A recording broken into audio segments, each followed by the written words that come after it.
الرحمن الرحیم۔ شروع اللہ کے نام سے جو بڑا مہربان اور نہایت ہی رحم کرنے والا ہے۔ تمام حضرات سورہ فاتحہ اور درود پاک پڑھ لیجئے۔ اعوذ باللہ من الشیطان الرجیم، بسم اللہ الرحمن الرحیم، الحمدللہ رب العالمین الرحمن الرحیم مالک یوم الدین، ایاک نعبد و ایاک نستعین، ایاک نعبد وإياك نستعين، إياك نعبد وإياك نستعين، اهدنا الصراط المستقيم صراط الذين أنعمت عليهم غير المغضوب عليهم ولا الضالين آمين۔ اللهم صل على محمد وعلى آل محمد كما صليت على إبراهيم وعلى آل إبراهيم إنك حميد مجيد۔ اللهم بارك على محمد وعلى آل محمد کما بارکت علی ابراہیم وعلی آل ابراہیم انک حمید مجید۔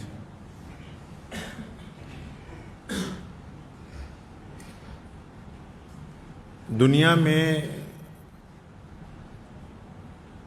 محبت ایک ایسا لفظ ہے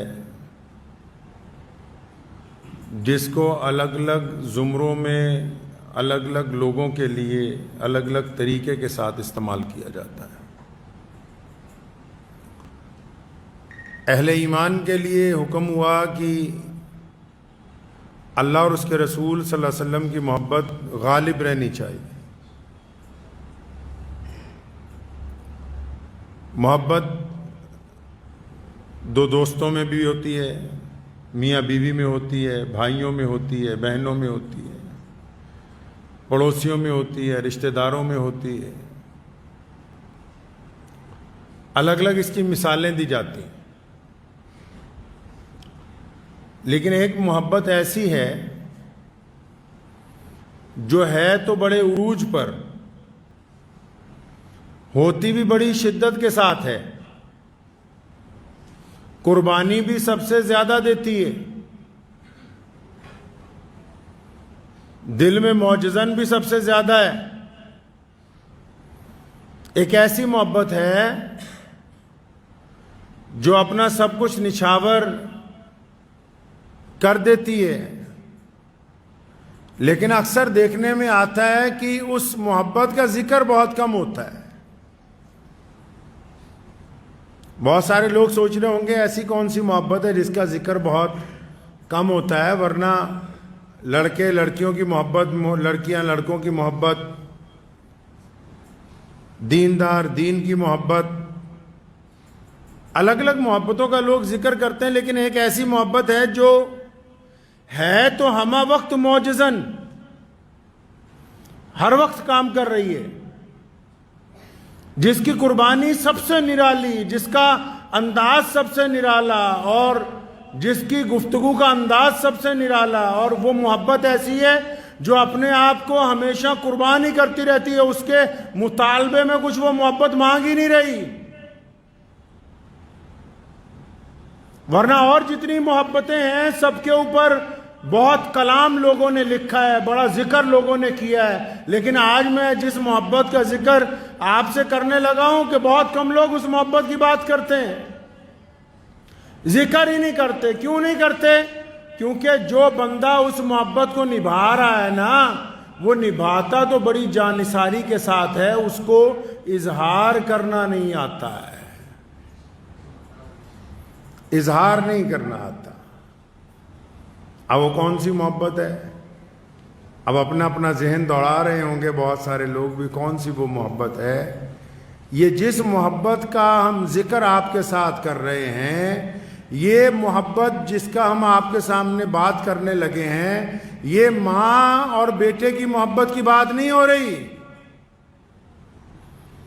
یہ بھائی اور بہنوں کی محبت کی بات نہیں ہو رہی، یہ دو دوستوں کی محبت کی بات نہیں ہو رہی، یہ کسی دیندار کی اسلام سے محبت کی بات نہیں میں کر رہا ہوں، یہ اس محبت کی بات کر رہا ہوں جس کا سب سے زیادہ، جس پر بوجھ ڈالا گیا، جس نے قربانی سب سے زیادہ دی، جس پر بوجھ سب سے زیادہ ہے، جس نے اپنے آپ کو نچھاور سب سے زیادہ کیا ہے، اور جو سارا دن کھپتا ہے اپنی اولاد کے لیے، اس محبت کو باپ کہتے ہیں جس کا ذکر لوگ کرنے کے لیے تیار نہیں ہوتے ہیں۔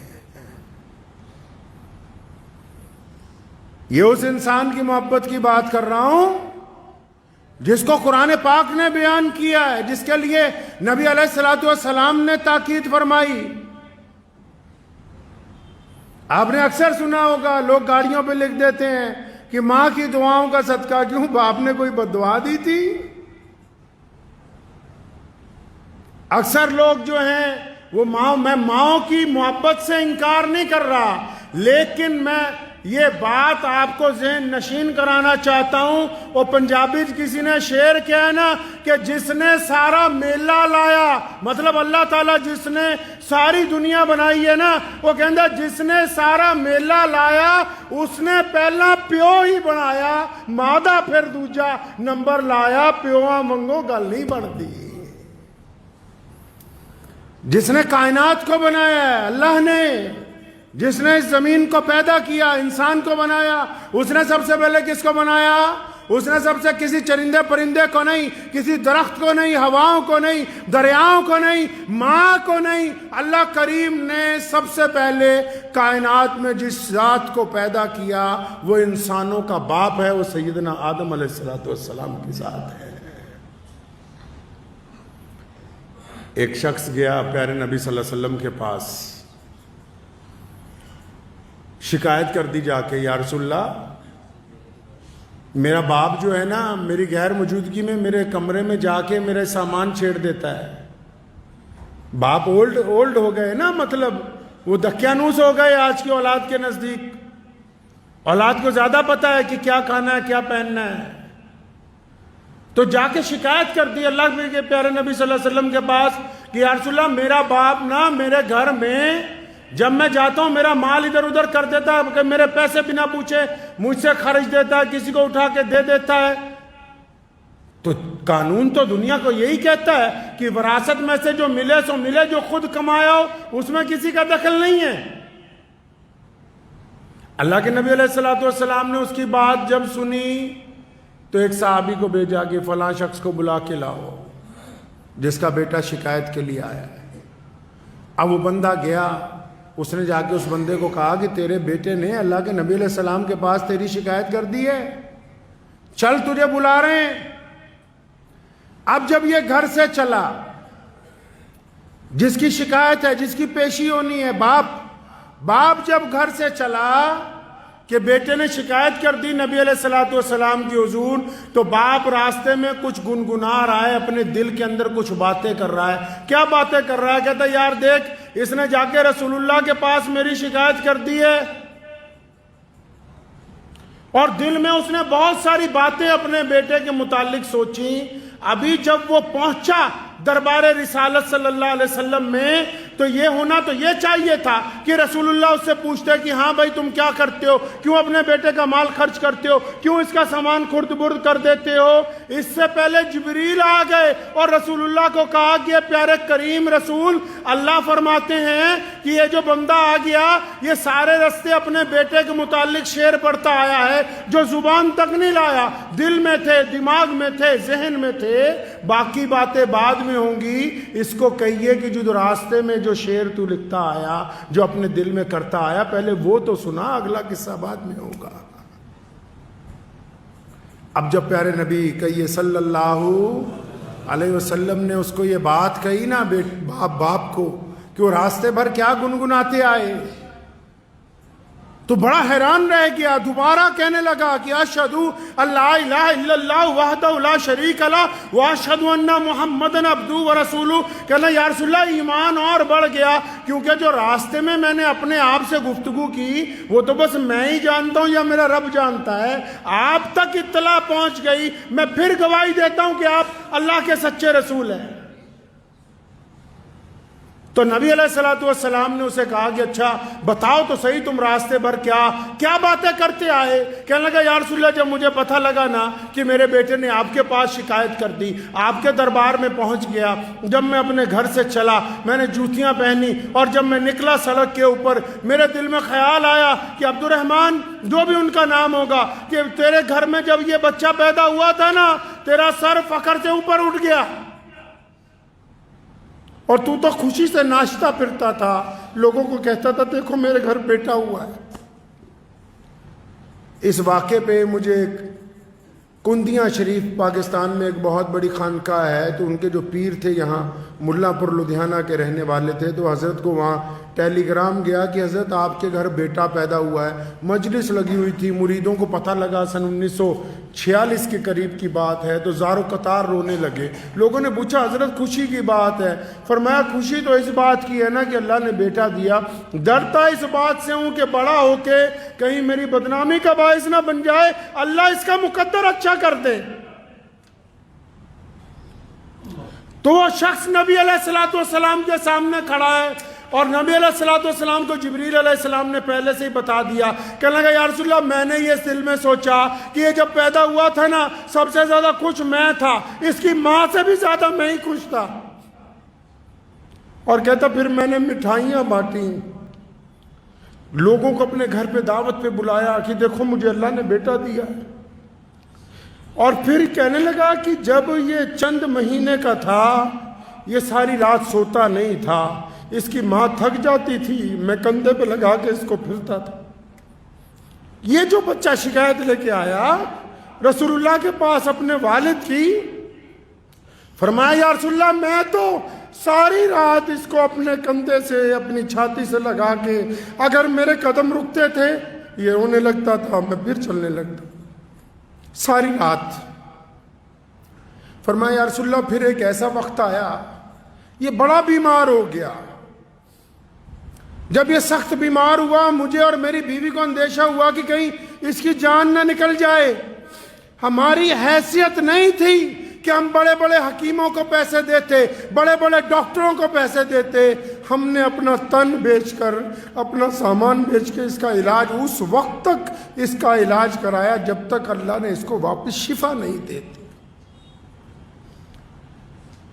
نبی علیہ السلام اس کی باتیں سن رہے ہیں تو آپ صلی اللہ علیہ وسلم زارو قطار رو رہے ہیں۔ وہ بوڑھا آدمی اپنی داستان بیان کر رہا ہے کہ یا رسول اللہ یہ اچھے کپڑے پہننا چاہتا تھا اور اتنے پیسے ہی نہیں تھے کہ ہم سب گھر والے اچھے کپڑے پہنے، تو میں اور اس کی والدہ ہم پرانے کپڑے پہنتے تھے، اپنے بچے کو نئے کپڑے لا کے دیتے۔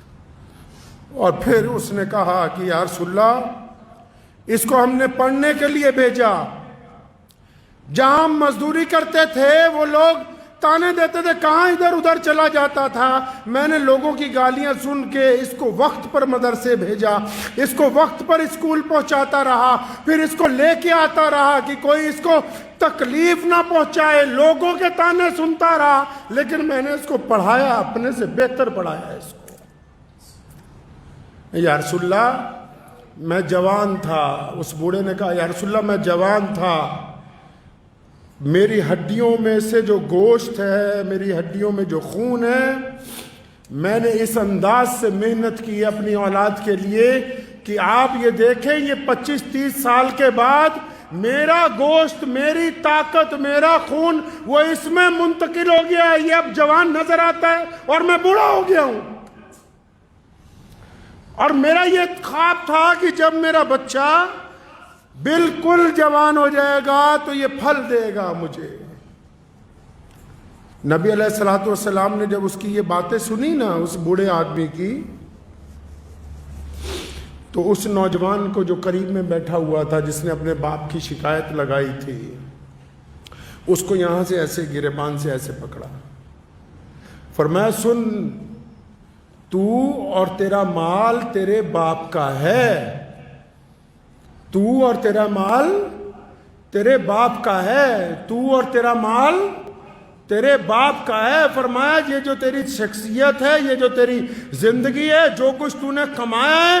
بہت سارے لوگ کہتے ہیں نا اپنے باپ کو, بھئی تو نے کیا ہی کیا ہے. یہ جو وجود آج کھڑا ہو کر یہ سوال کرتا ہے, یہ تو نے کیا ہی کیا ہے. یہ اگر اپنی پیدائش سے لے کر اب تک کا اپنا وجود دیکھے گا تو بغیر باپ کی محبتوں کے یہ اس مقام تک پہنچ ہی نہیں سکتا تھا. میں مانتا ہوں کہ ماں جو ہے وہ ان بچے کو پالتی ہے. سنو دل پر ہاتھ رکھ کے, کائنات میں یہ دستور ہے اور اس سے انکار نہیں ماؤں کی محبت سے کہ ماں بچے کو پالتی ہے, لیکن باپ بچے کی پرورش کرتا ہے. اور پرورش کرنے میں اور پالنے میں بھی زمین آسمان کا فرق ہے. جو باپ کے دل میں محبت ہے اس کا اندازہ اللہ کے علاوہ کائنات میں کوئی دوسرا لگا نہیں سکتا ہے. پڑھیے قرآن پاک کے اندر ذکر ہے سورہ یوسف میں, جب یوسف علیہ السلام گم ہو گئے, ان کے بھائیوں نے ان کو خرد برد کر دیا. جب کنواں کے اندر ڈال دیا تو یوسف علیہ السلام کے والد سیدنا یعقوب علیہ السلام, بتاؤ تو صحیح ہے دنیا کے انسانوں, وہ کون ہے جس کی یاد میں سیدنا یعقوب علیہ السلام روتے رہے؟ وہ کون ہے جس کی یاد میں سیدنا یعقوب علیہ السلام کھانا بھول گئے؟ وہ کون ہے جس کی یاد میں سیدنا یعقوب علیہ السلام اتنا روئے, اتنے سال روئے کہ دونوں آنکھوں کی روشنی ختم ہو گئی؟ وہ اور کوئی نہیں, سیدنا یعقوب کے لخت جگر ان کے بیٹے حضرت یوسف علیہ السلام ہے. قرآن نے اس محبت کا ذکر کیا ہے. قرآن نے باپ کی اپنے بیٹے کے ساتھ محبت کا ذکر کیا ہے تفصیل کے ساتھ کہ دیکھو ایک باپ اپنے بیٹے کے لیے کیا کرتا ہے. دیکھا ہوگا آپ نے, اگر عام دنیا کا دستور دیکھ لیں, آپ جب ماؤں کو دیکھو گے نا, مائیں جب اپنے بچے کو اٹھاتی ہیں, میں بار بار یاد دلا دوں کہ ماؤں کی عظمت میں کوئی کمی نہیں ہے, لیکن ماں جب اپنے بچے کو اٹھاتی ہے وہ اس کو گود میں اٹھاتی ہے. ماں جب اپنے بچے کو اٹھاتی ہے اپنی کمر کے ساتھ لگاتی ہے, لیکن باپ جب اپنے بیٹے کو, باپ جب اپنی بیٹی کو, باپ جب اپنی اولاد کو اٹھاتا ہے تو ان کو اپنے کندھوں پر بٹھاتا ہے. کیوں؟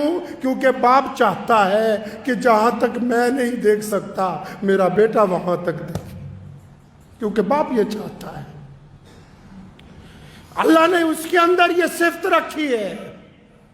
دنیا میں تعلق تو بہت ہوتے ہیں, یاروں کے تعلق, دوستوں کے تعلق, رشتہ داروں کے تعلق, سکے بھائیوں کے تعلق, ماں بیٹے کا تعلق, لیکن یاد رکھو کائنات میں ایک آدمی ہے صرف, پوری کائنات میں صرف ایک بندہ ہے.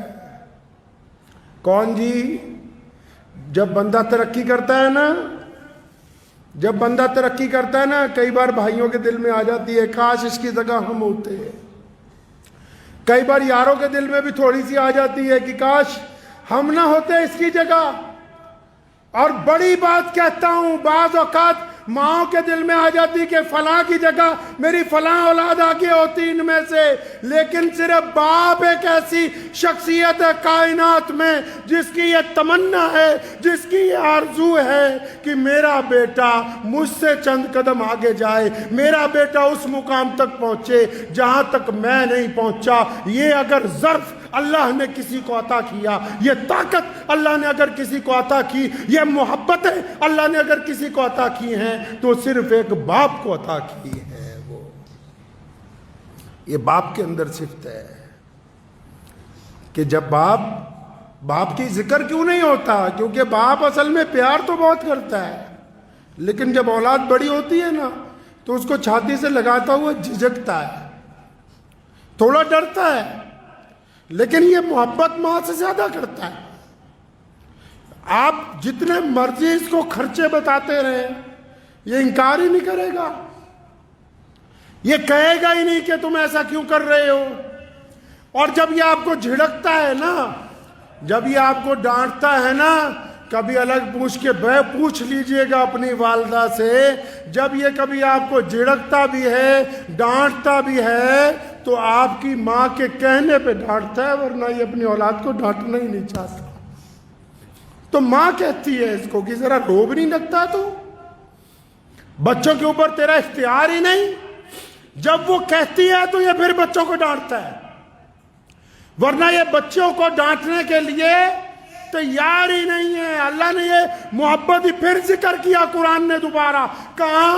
سیدنا ابراہیم علیہ السلام کا اور سیدنا اسماعیل علیہ السلام کا، ایک باپ کا اپنے بیٹے کی محبت کے آگے۔ دیکھو جب اللہ نے کہہ دیا نا اپنا بیٹا قربان کر دو، ہے ایسی کوئی محبتیں؟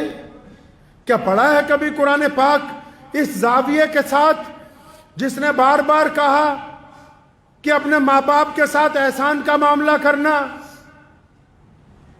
جس نے قرآن نے کہا کہ اللہ اور اس کے رسول کے بعد اگر کسی کا درجہ ہے تو ماں اور باپ کا ہے، جہاں سیدنا یعقوب علیہ السلام اپنے بیٹے کے لیے روتے ہیں اور سیدنا ابراہیم علیہ السلام اپنے بیٹے کو لے کے قربان کرنے کے لیے جاتے ہیں، قرآن نے دکھایا کہ دیکھو ایک باپ اپنے بیٹے کے لیے اتنا رویا، آنکھیں چلی گئی، اور اس بیٹے کو دیکھو کہ ایک باپ نے ایک دفعہ کہا کہ بیٹا تجھے اللہ کے راستے میں قربان کرنا ہے، بیٹے نے اف تک نہیں کی، اپنے باپ کی رضامندی کے اندر شامل ہو گیا۔ قرآن نے باپ اور بیٹوں کی محبت کا خوبصورت ذکر اپنی آیتوں کے اندر کیا ہے۔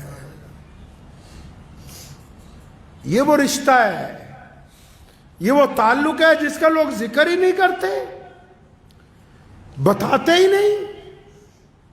ہمیشہ یاد رکھیں کہ جب تک بہت سارے لوگ ایسے ہیں اللہ جن کے والدین زندہ ہیں، پیارے کریم رسول صلی اللہ علیہ وسلم نے، ابو داؤد شریف میں حدیث ہے، نبی علیہ السلام نے فرمایا کہ جس نے اپنے باپ کی طرف، اپنی ماں کی طرف پیار والی، محبت والی نگاہ ڈالی، محبت سے جس نے دیکھا اپنے باپ کو، اللہ ایک حج یا عمرے کا ثواب عطا فرمائے گا۔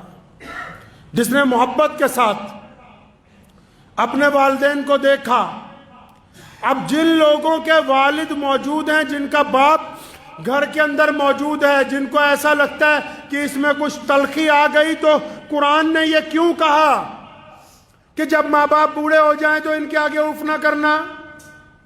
اسی لیے کہا کہ جب یہ بوڑھے ہو جائیں گے ان کا مزاج تھوڑا تلخ ہو جائے گا، ان کا مزاج تھوڑا خراب ہو جائے گا، بڑھاپے کی وجہ سے ان کو پریشانی آ جائے گی، لیکن تم نہیں اف کرنا۔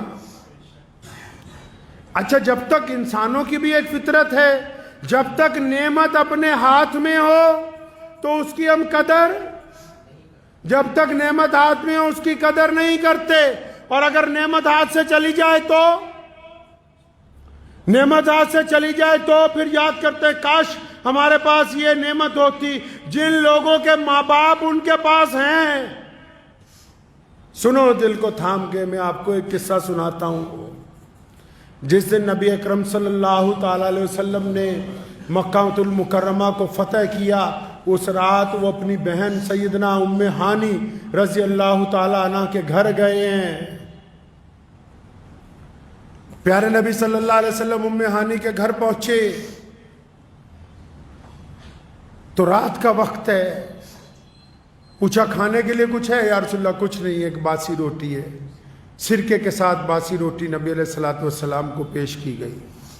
اب جب وہ باسی روٹی نبی علیہ السلام نے کھائی تو جب بستر لگ گیا تو اللہ کے نبی صلی اللہ علیہ وسلم نے اپنی بہن، جو چچا زاد بہن ہے آپ صلی اللہ علیہ وسلم کی، حضرت ام ہانی رضی اللہ تعالیٰ عنہ، ان کو یہ نہیں کہا کہ اب آرام کرنا ہے، عمر میں بہت بڑی تھی نبی علیہ السلام سے، 20-25 سال بڑی تھی، ان کو اپنے سامنے بٹھایا، فرمایا ہانی یہاں بیٹھو نا میرے پاس۔ سامنے بیٹھ گئی ام ہانی۔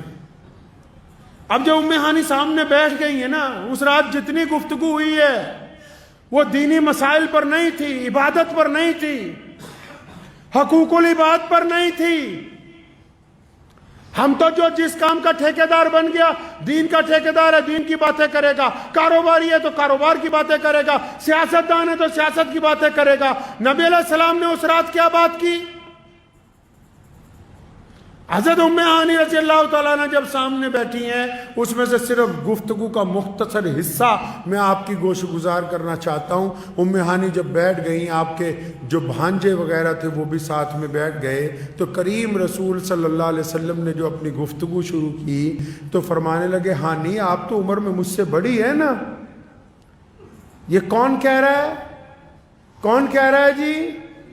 پیارے پیغمبر صلی اللہ علیہ وسلم. سنو، فرمایا ہانی آپ تو مجھ سے عمر میں بڑی ہیں نا؟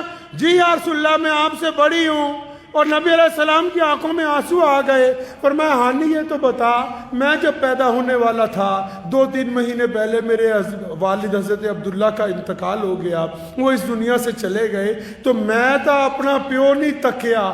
تم تو بتاؤ، تم نے میرے والد سیدنا عبداللہ کو دیکھا تھا، میرے ابو نظر کیسے آتے تھے؟ بتاؤ مجھے آج کی رات.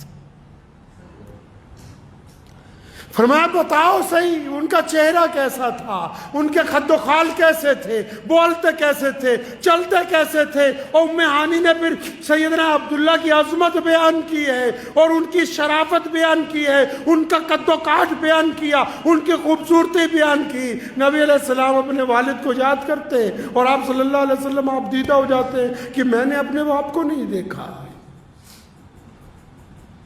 بہت سارے لوگ مدینے جاتے، اللہ تعالیٰ آپ سب کو بھی لے جائے کہیں آمین، لیکن بتھیروں کو نہیں پتا ہوگا. میرے آقا صلی اللہ علیہ وسلم 6 سال کی عمر میں بھی مدینہ گئے تھے. میرے آقا صلی اللہ علیہ وسلم 6 سال کی عمر میں مدینہ گئے تھے. تو مدینہ کیا کرنے گئے تھے بھائی؟ مدینہ کیا کرنے گئے تھے؟ اور مدینہ نبی علیہ السلام کا شہر تو ہے ہی، لیکن مسلمانوں مدینہ میرے نبی علیہ السلام کا ننہال ہے. اور میرے نبی علیہ السلام کے ابو محترم کا انتقال مدینہ منورہ میں ہوا تھا، اور سیدنا آمنہ حضور صلی اللہ علیہ وسلم کو 6 سال کی عمر میں ان کے والد کی قبر پر مدینہ منورہ لے کر گئی تھی. تبھی واپسی میں سیدنا آمنہ رضی اللہ تعالی عنہ کا انتقال ہوا. میرے مسلمان بھائیوں یاد رکھو، یہ جو دین ہے یہ صرف عبادت کا نام نہیں ہے، دین ایک مکمل نظام زندگی کا نام ہے. کائنات کا مالک ہو، پوری دنیا کے لیے رحمت ہو، پورے عالم کے لیے ختم نبوت کا تاج پہن کے آئے ہوں، اور پوری دنیا کی سرداریاں جن کے قدموں میں رکھی گئی ہوں، وہ فتح مکہ کے دن اس رات کو اگر یاد کرتے ہیں تو اپنے باپ کو سب سے پہلے یاد کرتے ہیں. اور جن لوگوں کے پاس یہ نعمت ہے، جن کے پاس یہ نعمت ہے، وہ نخرے کرتے پھرتے ہیں، نخرے کرتے ہیں کہ جی ہمیں تو ٹائم نہیں ہے. آج کل آپ بڑے گھروں میں چلے جاؤ، جتنے امیر لوگ ہیں، یا آج کل جتنے آپ مڈل کلاس لوگ ہو، جتنے بھی ہو، ایسے جاتے ہیں رات کو ماں باپ کے کمرے میں جیسے کسی بہت ملٹی اسپیشلٹی ہاسپٹل کا ڈاکٹر آیا ہو. جا کے دروازہ کھول کے کیا پوچھیں گے؟ ڈیڈی دوائی کھائی؟ ابو جی دوائی کھائی؟ باپ کہتا ہاں بیٹا کھائی. اچھا شوگر چیک کی؟ ہاں جی کر لی. بی پی چیک کیا؟ ہاں جی کر لیا. اچھا ٹھیک ہے پھر آپ آرام کیجئے، اللہ حافظ. یہ جو کام تو کر رہا ہے یہ تو ایک ڈاکٹر بھی اچھی طرح کر سکتا ہے. یہ جو آپ نے کام پکڑا لوگوں نے کہ باپ کے کمرے میں گئے، ماں کے کمرے میں رات کو گئے اور جا کر کہا کہ اچھا دوائی کھائی کہ نہیں کھائی، بلڈ پریشر چیک کیا کہ نہیں کیا، یہ تو ایک ڈاکٹر بھی اچھی طرح کر سکتا ہے. تمہارا کام کیا تھا کہ رات کو جا کے اپنے باپ کے پیر دباتے، اپنی ماں کے پاؤں دباتے، اس کے پاس وقت گزارتے، ان کا مشورہ مانتے. پیسوں کی دنیا محتاج نہیں ہے، ماں باپ کو تمہارے پیسے سے کچھ نہیں لینا. کون سے پیسے کی بات کر رہا ہے؟ کس پیسے کی بات کرتا ہے؟ جن کے ٹکڑوں پہ ساری زندگی پلا ہے تو ان کے سامنے پیسے کی بات کرتا ہے؟ جنہوں نے اپنا خون جگر پلا پلا کے تجھے بڑا کیا ان سے پیسے کی بات کرتا ہے؟ ان کو پیسوں کی ضرورت نہیں تھی، ان کو تیری محبت کی ضرورت تھی. یہ چاہتے تھے کہ رات کو میرا بیٹا آئے گا تو میرے پاس 1-2 گھنٹے بیٹھے گا، میرے ساتھ چند باتیں کرے گا. لیکن بیٹے کو تو فرصت ہی نہیں ہے. حضرت رومی رحمت اللہ علیہ نے ایک حکایت لکھی ہے، فرمایا ایک شخص کی شادی ہوئی، نوجوان بیوی نے کہا تیرا باپ سارا دن کھانستا ہے. یہ جو واقعہ ہے مولانا روم رحمۃ اللہ علیہ نے لکھا ہے. تو اپنے باپ کے کمرے میں گیا، کہنے لگا ابا جی تم بہت کھانستے ہو، میری بیوی کو پریشانی ہوتی، یہ کمبل لے لو اور باہر باڑے میں سو جایا کرو، وہاں تمہیں ٹھنڈ نہیں لگے گی اس کمبل کی وجہ سے. جب باپ اٹھنے لگا نا تو اس کا بیٹا آیا، مطلب پوتا آیا اس شخص کا، تو اس نے کمبل لے کے نا بیچ میں سے پھاڑ دیا. تو اس بندے نے اپنے بیٹے سے کہا کہ تم نے اپنے دادا کا کمبل کیوں پھاڑا؟ کہنے لگا ڈیڈی اس کمبل کو اس لیے پھاڑا ہے کہ کل کو جب تو بڈھا ہو جائے گا نا، کھانسے گا، تو تجھے بھی تو اس باڑے میں بھیجنا ہے، تو اس وقت دوسرا کمبل کہاں سے لاؤں گا، اس لیے آج آدھا کمبل تیرے لیے رکھ رہا ہوں. لکھ لو، نشان لگا لو ان لوگوں پہ جو ماں باپ کے نافرمان ہیں، وہ دنیا میں کامیاب نہیں ہو سکتے. اللہ تعالیٰ نے یہ پابندی لگائی نماز پڑھنے والوں کے لیے کہ اس سجدے سے پہلے ماں باپ کی رضامندی ضروری ہے. اگر یہ سجدہ باپ کی بغاوت کے ساتھ ادا کیا جا رہا ہے، جو شرعاً ناجائز ہو وہ بغاوت. اگر باپ کو گھر میں گالی دے کے آیا، تھپڑ مار کے آیا، باپ سے زیادتی کر کے آیا، بدماشی کر کے آیا، اور پھر آ کے مسجد میں کہا کہ میں تو متقی نمازی ہوں، یہ نمازیں منہ پر ماری جائیں گی. میرے کریم رسول کہیے صلی اللہ علیہ وسلم نے فرمایا اے بلال اگر تو تکبیر کہہ دیتا اور میری ماں زندہ ہوتی، فرمایا میری ماں حجرے میں سے مجھے آواز مارتی محمد، تو پھر میں نماز چھوڑ کے اپنی ماں کے پاس چلا جاتا. اللہ تعالیٰ نے وہ درجہ عطا فرمایا ہے، اس محبت کو اللہ نے وہ درجہ عطا فرمایا کہ جس کو باپ اللہ نے بنایا اس میں استقامت دی ہے، ہمت دی ہے. باپ کے بعد صرف ایک بندہ اور ملتا ہے جو صرف آپ کی کامیابی پر دل سے خوش ہوتا ہے. ایک تو باپ خوش ہوتا ہے دل کی گہرائیوں سے کہ میرا بیٹا میری جگہ پہنچ گیا، میرا بیٹا مجھ سے آگے پہنچ گیا. یا پھر دوسرا آپ کا استاد خوش ہوتا ہے، چاہے وہ استانی ہو یا استاد ہو. اگر کوئی بندہ ترقی کرتا ہے تو اس کو حسد نہیں ہوتا، وہ خوش ہوتا ہے کہ میرا پڑھایا ہوا بچہ جو ہے آج دنیا کے اندر کامیاب ہو گیا ہے. تو جو لوگ جن کو اللہ نے نعمت دی ہے نا، باپ جیسی نعمت جن کو ابھی اللہ نے دے رکھی ہے، ان کو قدر ہی نہیں. لوگ اکڑتے ہیں ماں باپ سے، بدتمیزیاں کرتے ہیں. امام غزالی رحمۃ اللہ علیہ نے لکھا ہے، فرمایا ایک دن رات کو نا میں تفسیر لکھ رہا تھا قرآن پاک کی، اور میرا چھوٹا بھائی جو ہے نا، ان کا جو چھوٹا بھائی تھا وہ بھی بہت اپنے دور کا پہنچا ہوا عالم تھا، لیکن بھائیوں میں کبھی اتنی زیادہ نہیں بنی. تو وہ جو چھوٹا بھائی ہے یہ ساری رات قرآن پاک کی تفسیر لکھتے رہے. وہ ساری رات اماں جی کے پاؤں دباتا رہا، ابو کے پاؤں دباتا رہا. تو اچانک ان کے دل میں خیال آیا، اپنے بھائی کو بلایا صبح فجر کی نماز میں، فرمایا وہ جو رات گزری ہے نا، میرے والا ثواب تو لے لے، اپنے والا مجھے دے دے. میرے والا میں ساری رات قرآن لکھتا رہا ہوں، یہ ثواب تم لے لو اور اپنے والا مجھے دے دو. تو لیکن ان کے بھائی نے کہا کہ میاں دنیا کے لیے امام غزالی ہو گئے، مجھے تو بیوقوف نہیں بنا سکتے. جو ماں باپ کے پاؤں دبانے میں اللہ نے عزت رکھی ہے، وہ تیری ساری رات عبادت کرنے میں بھی وہ لطف آنے والا ہے نہیں ہے. اللہ نے جو یہ نعمت عطا کی ہے، یہ جو اللہ نے باپ عطا کیا ہے، کئیوں کی سمجھ نہیں آئے گی کہ باپ ہوتا کیا ہے، لیکن جب خود بن جائیں گے باپ، جب خود اس دور سے گزریں گے، تب ان کو پتہ لگے گا باپ ہوتا کیا ہے، کر کیا سکتا ہے باپ. باپ اپنے بچوں کی تربیت کیسے کرتا ہے. میرے والد محترم شیخ اسلام مولانا حبیب الرحمان لدھیانوی رحمۃ اللہ علیہ کو میں نے دیکھا کہ روزانہ ساری زندگی روزانہ جب تک روزانہ اپنے والد کے لیے روزانہ قرآن پڑھ کے صبح دوپہر شام مغفرت کی دعا نہیں کر لینی، اپنے باپ کو یاد نہیں کر لینا، تب تک چین نہیں آتا تھا. ایک بندہ جو اتنے بڑے مقام پر پہنچ گیا ہو، وہ اپنے باپ کو یاد کر رہا ہو، ہر بات میں اپنے والد کا ذکر. کیوں؟ کیونکہ بندہ جب جس مقام پر پہنچتا ہے، اگر ہم اپنے آپ کو دیکھیں گے، اپنی تاریخ کو دیکھیں گے، اگر میرے جیسا انسان بھی اپنی تاریخ کو دیکھے گا، ہم اگر پیچھے کو جائیں گے، چند سال اور پیچھے چلے جائیں گے، تو ہم تو کسی قابل بھی نہیں ہیں۔ اگر آج جس مقام پر پہنچے ہیں وہ تو باپ کی دعاؤں کی وجہ سے پہنچے۔ اگر کوئی آپ کو جان رہا ہے تو وہ اس لیے نہیں جان رہا کہ آپ عبد الرحمن ہو، خان صاحب ہو، فلاں میاں صاحب ہو، وہ آپ کے باپ کی وجہ سے آپ کو جان رہا ہے۔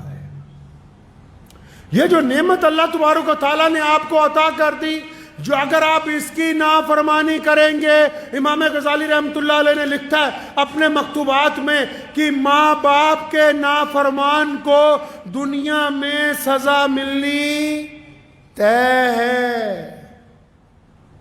جو اپنے خاص کر لوگ باپ کی بڑی بدتمیزی کرتے ہیں، بے حرمتی کرتے ہیں، تو پیارے کریم رسول صلی اللہ علیہ وسلم نے فرمایا کہ ماں کے پیروں کے نیچے، اور جنت کہاں رکھی جی؟ ماں کے پیروں کے نیچے۔ جنت کہاں رکھی؟ اور بولو جنت کہاں رکھی؟ ماں کے پیروں کے نیچے۔ جنت ماں کے پیروں کے نیچے، سارا سرمایہ ماں کے پیروں کے نیچے۔ اور قربان جاؤں محمد الرسول اللہ صلی اللہ علیہ وسلم پر، ایک لفظ میں ہی ساری بات مکمل کر دی۔ فرمایا جنت ماں کے قدموں کے تلے ہے، لیکن باپ جنت کا دروازہ ہے۔ اب تیری مرضی ہے اسے کھول کے رکھ، تیری مرضی ہے اس کو بند کر دے۔ تو باپ جنت کا دروازہ ہے۔ جن کو اللہ نے یہ نعمت دی ہے وہ اس کی قدر کریں گے۔ اگر ماں باپ کے لیے، چار لوگوں کے لیے کہا نا کہ ان کی دعا رد نہیں ہو سکتی، ان چاروں میں دوسرے نمبر پہ کون ہے؟ نبی علیہ السلام نے فرمایا کہ جب کوئی باپ اور جب کوئی ماں اپنی اولاد کے لیے ہاتھ اٹھاتا ہے، بھائی جب کوئی ماں باپ اپنی اولاد کے لیے ہاتھ اٹھاتے ہیں تو اللہ ان کو خالی نہیں لوٹاتے ان ہاتھوں کو۔ تو جن لوگوں نے ماں باپ کی ناقدری کی ہے وہ جتنا مرضی زور لگاتے رہے۔ بہت سارے لوگ نا کامیابی کا نسخہ پوچھنا چاہتے ہیں۔ اکثر لوگ ذکر کرتے ہیں کہ ہم نے بڑا آدمی بننا ہے، ہماری زندگی کا تجربہ تو بس اتنا ہی کہتا ہے۔ زندگی کا تجربہ یہ کہتا ہے آپ اپنے باپ کو بادشاہ بنا کے رکھیں، دنیا کی کوئی طاقت آپ کو شہزادہ بننے سے روک نہیں سکتی ہے۔ اگر باپ کو بادشاہ نہیں بنایا، اگر آپ کا رویہ آپ کے باپ کے ساتھ آپ کی طرف سے ملازمے والا نہیں، قرآن نے کہا یہ دونوں کندھے جھکا کے، ورنہ قرآن نے تو کہا، نبی علیہ السلام نے کہا طواف جب کرو تو ایسے کندھے اٹھا کے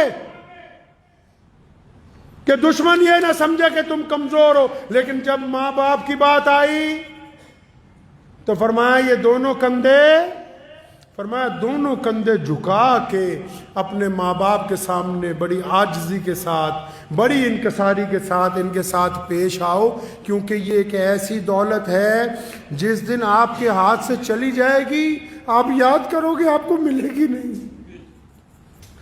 ڈھونڈو گے ہی نہیں، بستی بستی ملنے کے نہیں نایاب ہیں، ہم تلاش کرتے پھرو گے۔ کچھ باتیں ایسی ہوتی ہیں جو ایک بیٹا صرف اپنے باپ سے کر سکتا ہے، دل کی تختی پہ لکھ کے لے جائیے۔ کچھ باتیں ایسی ہوتی ہیں جو ایک بیٹا صرف اپنے باپ سے کر سکتا ہے، جو ایک بیٹی صرف اپنی ماں سے کر سکتی ہے، اور یہ بیٹا اور بیٹی اس وقت تک شہزادے شہزادی ہیں جب تک ان کے ماں باپ حیات ہیں، اور اگر یہ نہیں ہوں گے، یہ تمہیں خام خیالی میں ڈالتے ہیں دنیا والے کہ ماں باپ کو اولڈ ہوم پہ ڈالاؤ۔ جن کے ماں باپ اولڈ ہوم میں زندگی گزارتے ہیں ان سے بدقسمت بچے دنیا میں کوئی دوسرے نہیں ہیں، ان سے زیادہ بدقسمت بچے نہیں ہو سکتے دوسرے کوئی۔ جنہوں نے اپنے ماں باپ کو یتیم خانے کے اندر ڈال دیا ہو، ان سے زیادہ بدقسمت کون ہو سکتا ہے؟ تو ان ماں باپ کے تو روزانہ اگر پیر دبائے جائیں، ماں باپ کی خدمت کی جائے، ماں باپ کے چہرے کو بار بار دیکھ لیا جائے، بہت سارے لوگ ایسے جن کو ابھی یہ بات سمجھ نہیں آئے گی، لیکن اگر ادھر باپ کی جان نکلی ادھر سارا کچھ سمجھ آ جائے گا تمہیں 1 منٹ میں کیا ہو گیا یہ۔ کئی یہ سمجھتے ہیں کہ نہیں ہمارے باپ کو عقل نہیں ہے، جس نے تمہیں پال پوس کے اتنا بڑا کر دیا اس کو اللہ نے تم سے کئی سو گنا زیادہ عقل دی ہے۔ ٹھیک ہے وہ اسکول میں نہیں پڑھا، ٹھیک ہے اس کو عربی نہیں آتی، ٹھیک ہے اس کو انگریزی بولنی نہیں آتی، مان لو اس کو حساب کرنا نہیں آتا، لیکن آنکھوں کی جو اندر ارادے ہیں، چہرے کے جو خد و خال ہیں، انسان کا جو مزاج ہے، آپ کی طبیعت کس وقت کیا چاہتی ہے، یہ ایک باپ سے زیادہ دنیا میں کوئی نہیں سمجھ سکتا۔ یہ بچہ بھوک کے لیے تڑپ کے آیا کہ پیسے مانگنے آیا، کہیں گھومنے کی اجازت مانگنے آیا کہ کسی سے نکاح کی اجازت لینے کے لیے آیا ہے، یہ غصے میں آیا ہے کہ محبت میں آیا ہے۔ تمہاری چال کو، تمہاری ڈھال کو اگر کوئی سمجھ سکتا ہے پہلی نگاہ کے اندر تو وہ صرف آپ کا باپ ہے، اس کے علاوہ یہ صفت ہے ہی کسی کے اندر نہیں ہے۔ تو جن کو اللہ نے یہ نعمت دے رکھی ہے میرے بھائی، اللہ کو اللہ نے جن حضرات کو یہ نعمت دی ہے کہ چاہے ماں باپ 80 سال کے ہو جائیں، 90 سال کے ہو جائیں، چاہے ماں باپ 100 سال کے ہو جائیں۔ میں نے اپنی دادی محترمہ رحمت اللہ علیہ کا ایک واقعہ مجھے یاد آتا ہے۔ میرے والد اللہ نے ان کو بڑی عزت عطا فرمائی، پوری دنیا میں جاتے تھے، ہزاروں لوگ ساتھ ہوتے تھے۔ تو میں نے اپنی دادی کو دیکھا آخری عمر میں کہ جب والد صاحب رحمت اللہ علیہ گھر سے نکلتے تھے تو انہوں نے بلا کے کہنا کہ بیٹا حبیب ایسا ہے، سامان رکھا ہے؟ جی ہاں رکھا ہے۔ فلاں چیز بیگ میں رکھی ہے؟ رکھی۔ فلاں دوائی رکھی ہے۔ تو خود بذات خود بستر پہ ہونے کے باوجود تو ایک دن میں بذات خود ذہن میں سوچتا رہا کہ یہ جس بندے کو ہماری دادی نصیحت کرتی ہے اس کے ساتھ تو 50 لوگ چل رہے ہیں، اتنے خادم ہیں، ہر جگہ آگے پیچھے گاڑیوں کا ریل پیل ہے۔ یہ پھر ذہن نے یہ کہا کہ آپ یہ نہ دیکھیں کہ یہ نصیحت ہے، یہ ایک بہت بوڑھی ماں کے دل میں اپنی اولاد کے لیے محبت کا جذبہ ہے جو ہمیشہ جوان رہتا ہے، بڈھا نہیں ہوتا ہے۔ جو ماں باپ کی محبت ہوتی ہے نا جی، میاں بیوی کی محبت اولاد کے بعد آتی، بھائیوں کی محبت کاروبار کے بٹوارے کے بعد آتی، یار دوستوں کی محبت تعلیم کے بعد آتی۔ کائنات میں اگر کوئی محبت جو روح کا رشتہ، جو خون کا رشتہ، جو ہڈیوں کا رشتہ، جو جسم کے ساتھ اگر کوئی جڑا ہوا رشتہ ہے جو دن بدن عروج پر جاتا ہے دور ہونے کے باوجود، وہ صرف باپ کا، ماں کا رشتہ، اس کے علاوہ کوئی اور رشتہ ہے ہی نہیں ہے۔ تو میری ان سب نوجوانوں سے گزارش ہے، ان سب بھائیوں سے، بہنوں سے، بیٹیوں سے جن کے ماں باپ زندہ ہیں، اپنے ماں باپ کی قدر کر لو۔ یہ نعمت دوبارہ بازار میں نہیں ملنی، یہ والی نعمت نہیں ملنی، باقی سب کچھ مل جائے گا، تمہیں یار مل جائیں گے، دوست مل جائے گا، اولاد اور آ جائے گی۔ کون سی نعمت نہیں ملنی بھائی؟ ماں اور باپ والی نعمت نہیں ملنی۔ اور باپ کی صفت میں ایک اور تاریخی بات بتاتا چلوں آپ کو آج۔ آپ نے اکثر دنیا میں دیکھا ہوگا کہ آپ دنیا کے کسی ملک میں چلے جاؤ، آپ نے اکثر دیکھا ہوگا باپ پہلے مر جاتے ہیں۔ دیکھا؟ باپ پہلے مر جاتا ہے گھر میں۔ کیوں؟ اکثر گھروں میں آپ جاؤ، لوگوں کا باپ پہلے مرتا ہے۔ کیوں؟ اس پر بوجھ ہی اتنا ڈالا گیا ہے، اس کے کندھوں پر بوجھ اتنا ہے، اور اللہ نے اس کو طاقت ایسی دی ہے کہ یہ اپنے غم رو کے دردناک طریقے سے نہ اپنی پریشانی اپنی بیوی کو کہتا ہے، نہ اپنی پریشانی اپنی اولاد کو کہتا ہے۔ اس لیے باقی رشتے والے لمبی عمریں گزارتے ہیں، لوگوں کا باپ زیادہ دیر زندہ نہیں رہتا ہے۔ بوجھ اتنا ہے اس کے اوپر، لیکن اس کی خودداری دیکھو، بوجھ کو برداشت کرتا ہے، قبر کو قبول کر لیتا ہے.